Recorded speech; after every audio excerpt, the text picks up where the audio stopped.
Magandang umaga mga kasari. Kamusta kayong lahat sa inyong mga tindahan? Kamusta ang ating mga business? At ngayong umaga, araw ng Wednesday, ako ay maglinis muna ng aking store kasi parang ilang araw na hindi ito nawalisan yung mga ilalim, yung mga sa gitna lang yung winawalisan.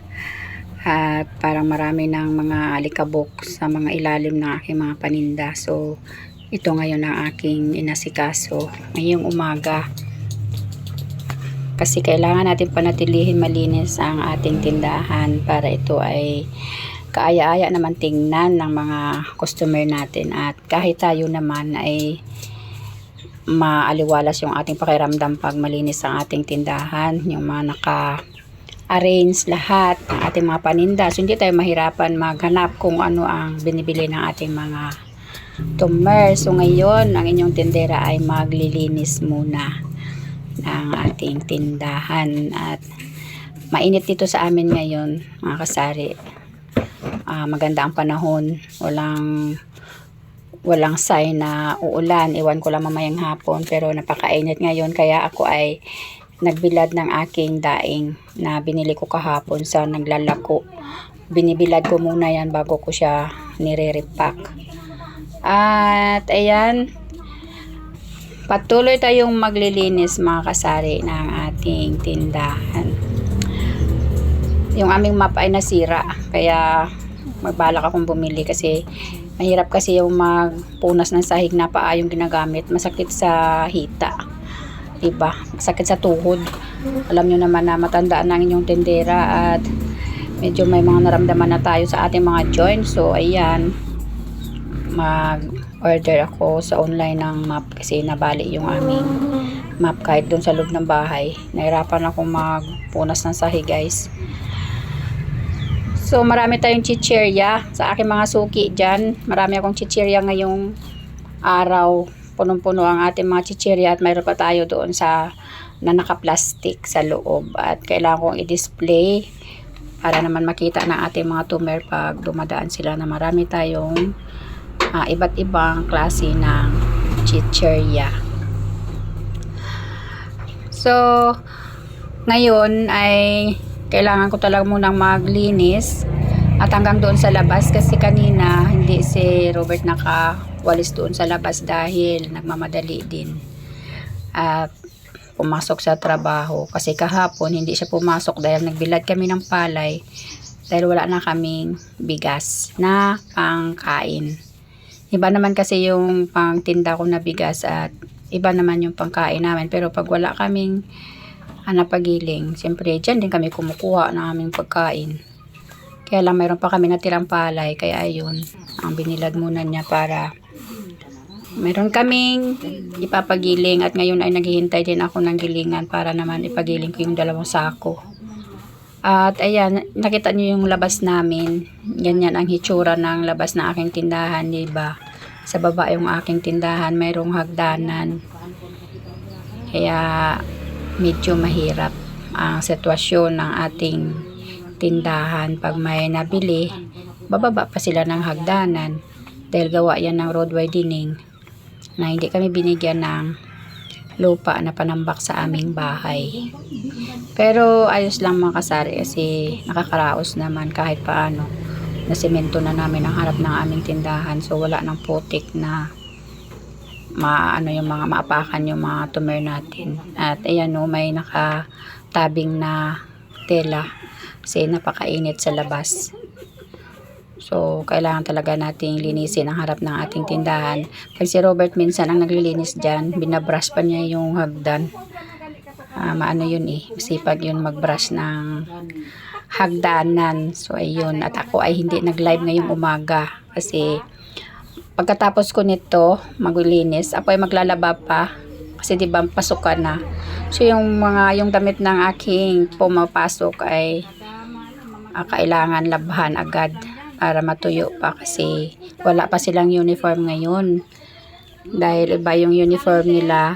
So magpapatahi pa kami ng uniform na bago kasi grade 11 na siya. So kailangan natin labhan agad yung kanyang mga sinusuot na pantalon para may uulitin ulit na isusuot. Alam nyo naman ang mga bata ngayon kung ano ang in, yun ang palaging sinusuot. So, pagkatapos ko dyan guys, ako ay magre-refill ng aking mga paninda. Ayan, yung aking pandesal ngayon ay hindi mabili. Kasi may pasok na kahapon nga, isa lang yung bawas. Tapos ngayon, may bumili ngayon kaunti lang na pandesal. Kasi lahat naman ng mga bahay-bahay dito ay nagluluto na ng almusal dahil may pasok ng mga bata. At yan ay nagputol-putol na tayo ng ating Milo para ready na sa pagtinda.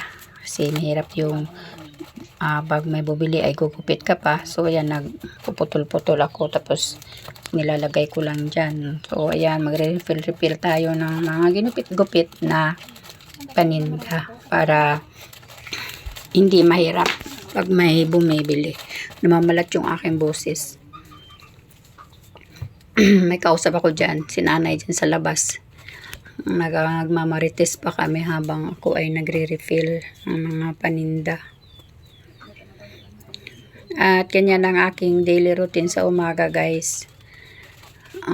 Pag may pasok yung dalawa, solo flight tayo sa tindahan. Kaya kailangan maaga pa tayong maglinis, magtrabaho para naman pagka mga 10 o'clock ay magluluto pa at pwede pa tayong maglaba kahit paano.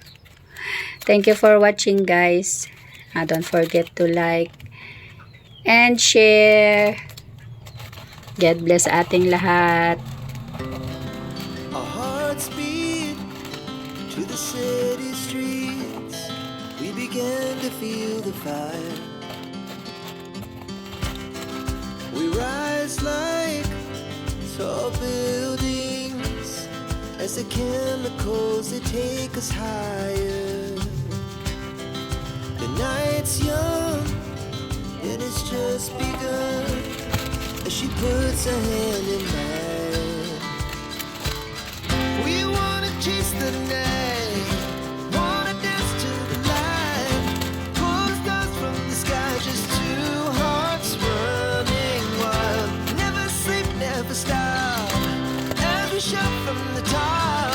We're gonna be two hearts running wild.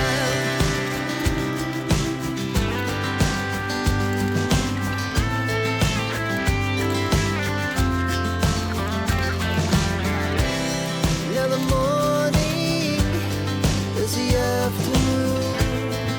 We lay awake in bed. The laughs so loud as the hours pass. We're gonna do it all again.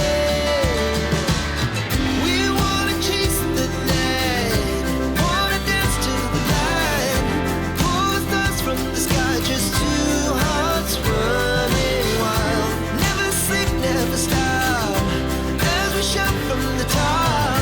We're gonna be, we're gonna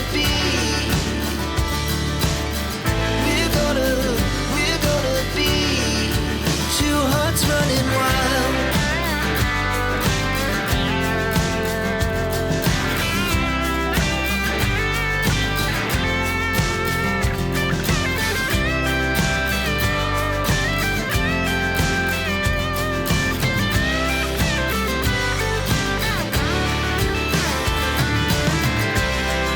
The moonlight, summer sky, it was the best we